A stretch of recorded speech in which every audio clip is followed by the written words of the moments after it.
shoot up the entire neighborhood. I have to be trying to get police stations to take it off of them records who up a gunshot fire the other day.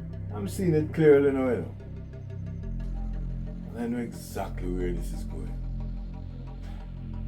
So all your money, drug money, millions, properties, all this wealth is really there to take care of me and my bad ways. Oh yes. And you, all you're doing is just making sure that this agency is run right. Even with bloody clothes in a car that I supposed to be helping with, me, the person who's supposed to be, by my actions, probably one of the worst criminal ever. So you know what? I have a wonder. Why should I continue to be a part of this very clean and wonderful agency? You know, you remind me of a woman who cheated on her man and makes it all about him. So now let me explain something to you. By rights, you really shouldn't be here, you know. Because you're talking like you think that I born when my mother gone to market. There are certain things that I was aware of when you arrived. But I saw something in you. I still do. You're supposed to head this agency one day.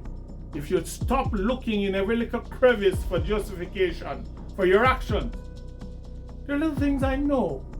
Like, what's that chicken raising gentleman name? Rankin, I believe his name. You were done before you came to us.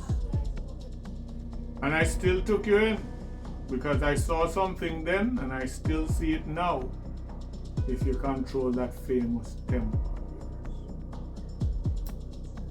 Okay.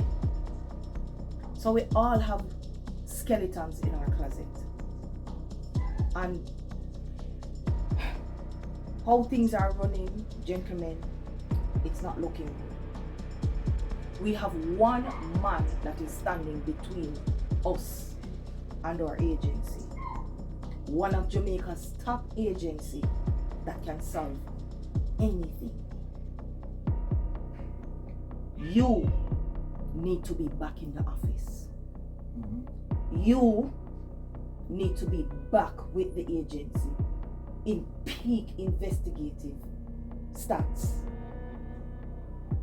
So please, can we sit and discuss how we are going to get back our agency?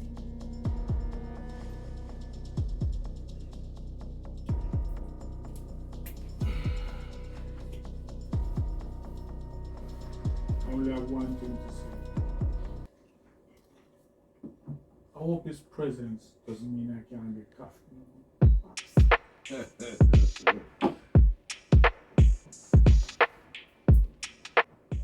And stop park your car out